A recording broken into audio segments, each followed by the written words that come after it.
Assalamualaikum warahmatullahi wabarakatuh. Selamat pagi semuanya. Bagaimana kabar hari ini? Semoga kita selalu dalam lindungan Allah Subhanahu wa taala ya. Hari ini kita akan mempelajari tematik 2B, subtema 2 dengan judul Bermain di Rumah Teman, pembelajaran ke-1 dan ke-2. Sebelum kita melakukan pelajaran hari ini, alangkah baiknya kita berdoa terlebih dahulu ya. Berdoa dimulai. Berdoa selesai.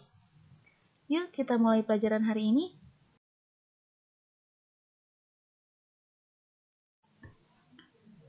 Apakah kalian pernah bermain ke rumah teman? Ya, saat bermain di rumah teman, kita harus tetap menjaga sopan santun ya. Apakah kalian tahu bagaimana cara aturan bertamu yang baik? Sekarang, yuk kita simak aturan bertamu yang baik. Yang pertama yang harus kita lakukan, mengetuk pintu terlebih dahulu. Yang kedua, mengucapkan salam seperti Assalamualaikum. Dan yang ketiga, meminta izin saat akan melakukan sesuatu di rumah teman. Nah, ini adalah aturan yang biasa kita lakukan saat bertamu. Saat bermain di rumah teman, permainan apa sih yang sering kalian lakukan bersama teman kalian? Nah, di sini ada beberapa gambar permainan yang sering dilakukan bersama teman. Yang pertama, ada permainan taplak gunung. Dan yang kedua juga ada permainan congklak, lompat tali, dan layang-layang. Hari ini, Wira akan bermain layang-layang. Mari kita simak cerita Wira ini ya. Sekarang, yuk kita simak bersama-sama cerita tentang bermain layang-layang. Bermain layang-layang. Wira sering bermain bersama teman-temannya. Pada hari Minggu, Wira bermain di rumah Bion. Wira ajak Bion bermain layang-layang. Wira dan Bion pergi ke lapangan. Lapangan terletak tidak jauh dari rumah Bion. Lapangan itu luas dan bersih. Banyak anak-anak yang sedang bermain di lapangan. Setelah sampai di lapangan, Wira dan Bion menerbangkan layang-layang. Tak lama, layang-layang Wira dan Bion sudah terbang tinggi. Wira dan Bion merasa senang melihat layang-layangnya terbang tinggi. Nah, setelah kalian menyimak cerita ini, sekarang waktunya kalian untuk mengerjakan halaman 44 dan 46.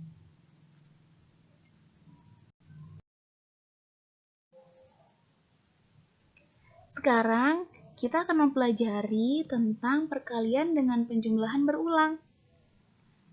Apakah kalian sudah mengetahui perkalian dan penjumlahan berulang? Sekarang, mari kita simak bersama-sama contoh perkalian dengan penjumlahan berulang ya. Di sini kita ada gambar, kita hitung ada berapa kelompok gambar tas ini.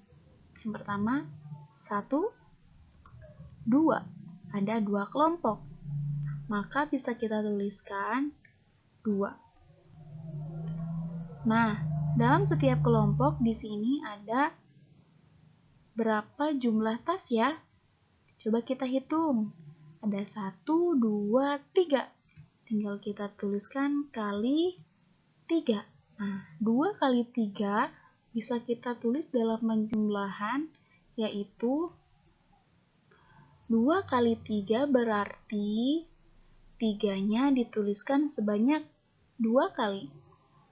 3 ditambah 3. 3 ditambah 3 sama dengan berapa yo? Ya, betul, 6. Lanjut ke contoh selanjutnya. Di sini ada beberapa kelompok yang berisi dengan telur. Coba kita hitung ada berapa kelompok ya. 1, 2, 3, 4. Ya, kita tuliskan 4.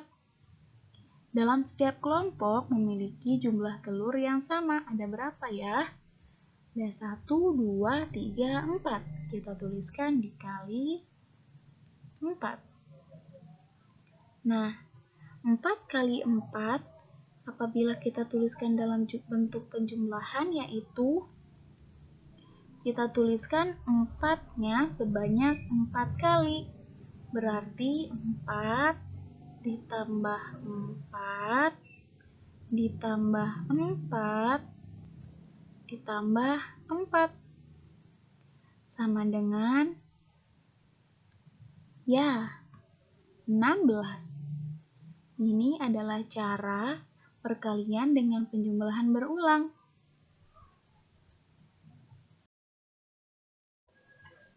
Apabila kalian sudah memahami perkalian dengan penjumlahan berulang tadi, sekarang waktunya kalian untuk mengerjakan halaman 48 dan 49.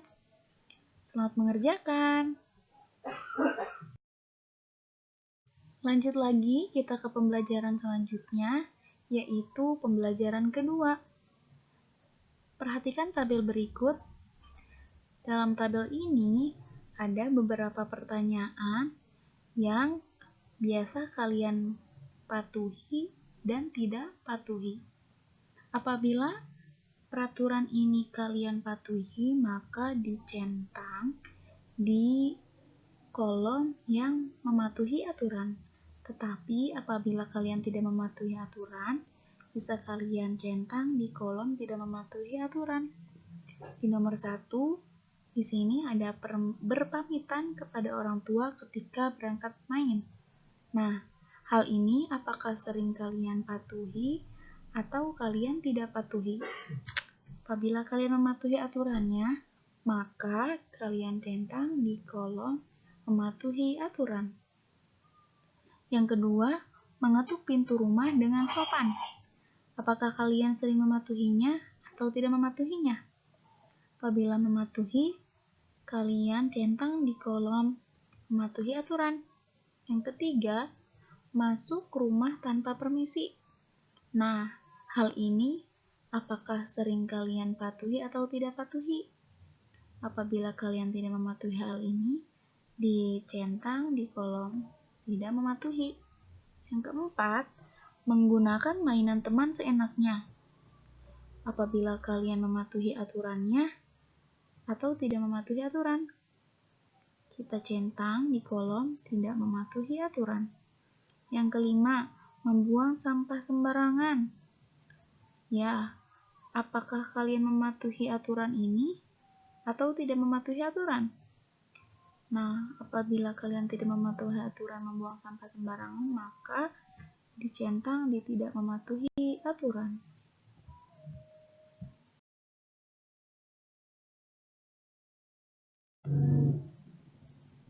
Nah, sekarang kita akan mempelajari tentang benda padat.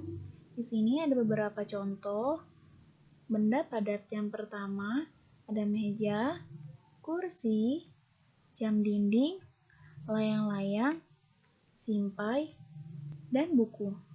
Benda-benda ini termasuk ke dalam benda padat karena benda padat bersifat keras, tidak bisa berubah, dan tidak bisa menyesuaikan dengan benda yang di sekitarnya.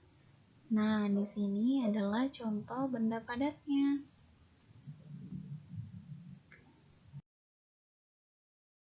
Sekarang waktunya kalian untuk mengerjakan halaman 52 dan 53 ya. Mungkin cukup sekian pembelajaran hari ini. Sampai jumpa lagi nanti. Ucapkan terima kasih untuk kalian hari ini karena sudah mengikuti pembelajaran hari ini. Semoga apa yang kita pelajari hari ini bermanfaat untuk kita semuanya. Wassalamualaikum warahmatullahi wabarakatuh.